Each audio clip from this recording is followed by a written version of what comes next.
5 curiosidades fascinantes sobre a origem dos idiomas. E aí, pessoal, tudo beleza? Vocês já pararam para pensar de onde vêm as palavras que a gente usa todo santo dia? Como será que surgiram os idiomas que falamos aqui, no Brasil e no mundo afora? Neste vídeo, vamos mergulhar de cabeça na origem dos idiomas e entender como eles foram mudando ao longo dos séculos. A história da linguagem é cheia de mistérios, e entender como ela se desenvolveu é como montar um quebra-cabeça gigante para entender a nossa própria história, a história da humanidade. Se preparem para descobrir 5 curiosidades incríveis sobre a origem dos idiomas e como a comunicação humana se transformou ao longo do tempo. E aí, galera, se preparem, porque vamos voltar lá atrás no tempo. Imaginem só nossos ancestrais, os primeiros Homo sapiens, andando pela Terra há mais de 200 mil anos. Naquela época, nada de WhatsApp, Instagram, nem um papel e caneta para escrever. Mas sabe o que eles já tinham? A capacidade de se comunicar. Mesmo sem um idioma como a gente conhece hoje, eles já conseguiam transmitir ideias, mostrar suas emoções e até contar histórias. Mas como será que eles faziam isso? Bem, a gente pode imaginar que tudo começou com um gesto simples, como apontar, e sons guturais, como grunhidos. É de explodir a cabeça pensar que essas primeiras formas de comunicação foram a base para criar tudo o que a gente fala hoje em dia. Mas como exatamente essa mágica aconteceu?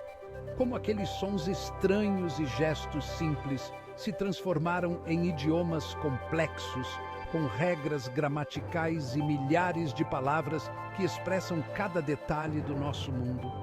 É como se, em um belo dia, a mente humana tivesse dado um salto enorme, permitindo que nossos ancestrais organizassem aqueles sons e gestos em padrões específicos, inventando um jeito de criar significado e transmitir conhecimento para as próximas gerações.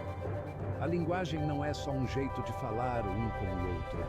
Ela é a base para pensarmos em coisas abstratas, para criarmos cultura, música, arte e para organizar a nossa sociedade.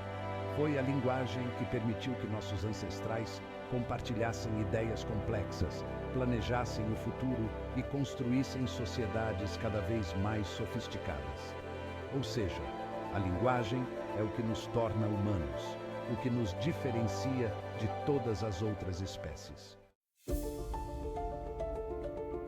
Preparem-se para uma viagem no tempo, porque vamos falar de um idioma que ninguém mais fala, mas que influenciou quase todas as línguas que você provavelmente já ouviu falar.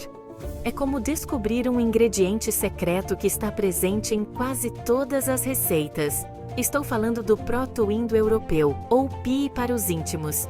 Há cerca de 6.000 anos, existia um grupo de pessoas vivendo na estepe da Eurásia, falando um idioma que seria a raiz de línguas tão diferentes como português, inglês, hindi, russo e muitas outras.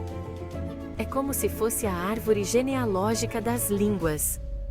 O PIE é como se fosse o tataravô de uma família enorme de línguas. Mas como sabemos da existência de um idioma que ninguém fala há milhares de anos?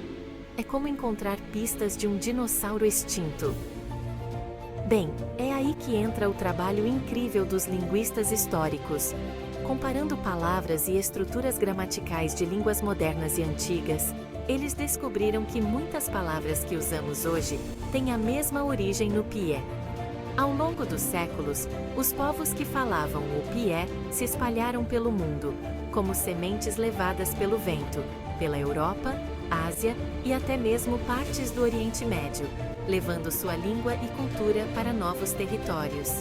À medida que esses grupos se separavam, o PIE original foi se modificando, como uma receita que vai sendo adaptada em cada família, dando origem a novos idiomas, como o latim, o grego antigo, o sânscrito e muitos outros.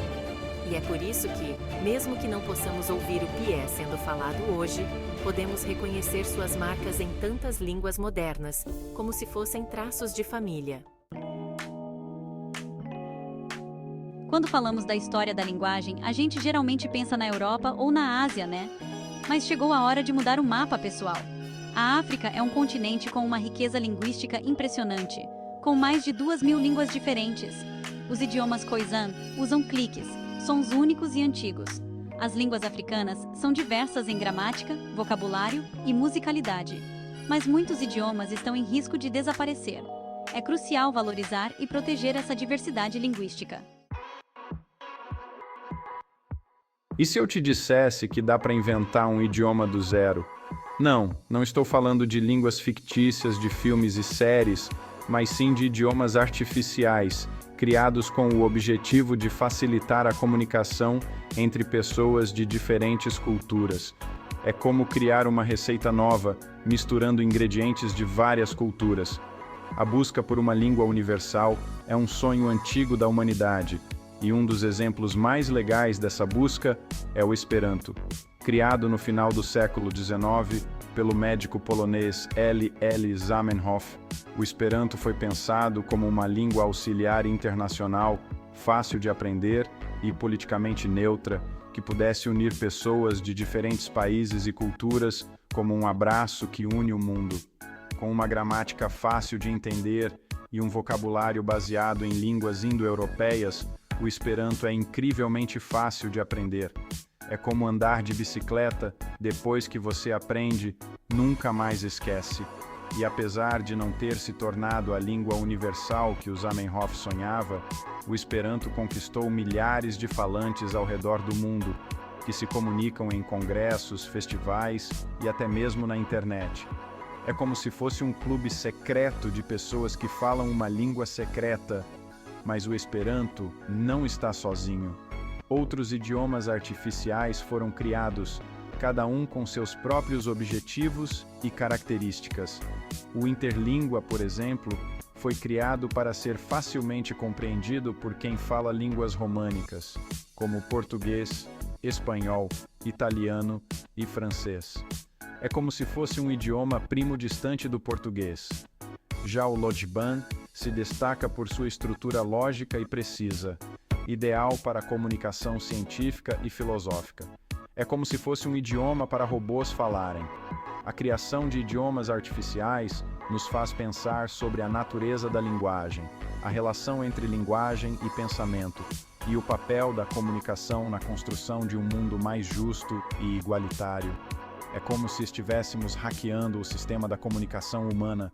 A linguagem é como um ser vivo, em constante transformação, mas assim como as espécies na natureza, os idiomas também podem ser extintos. É como se fosse um jardim, onde cada idioma é uma flor diferente. A cada 2 semanas, um idioma desaparece do planeta, levando consigo um universo de conhecimentos, culturas e histórias ancestrais.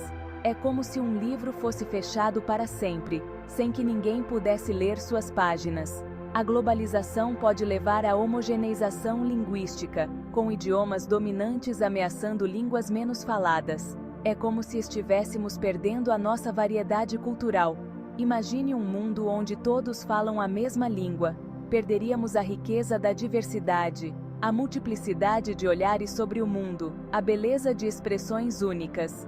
É como se estivéssemos perdendo os temperos da culinária mundial. Cada idioma é um reflexo da cultura que o criou, moldado por gerações de pessoas. É como se cada idioma fosse um museu da cultura de um povo. Quando um idioma morre, perdemos uma forma única de ver a realidade. É como se perdêssemos uma parte da nossa própria humanidade. Proteger os idiomas em risco é importante. É um ato de resistência contra a homogeneização cultural, uma forma de manter viva a diversidade linguística e cultural. É como proteger a floresta amazônica da devastação. Existem várias iniciativas para preservar idiomas em risco, como a criação de escolas de línguas indígenas, a documentação de idiomas que estão desaparecendo e o uso de tecnologias para revitalizar línguas ameaçadas. É como se estivéssemos plantando sementes para garantir que o jardim da nossa diversidade linguística continue florescendo.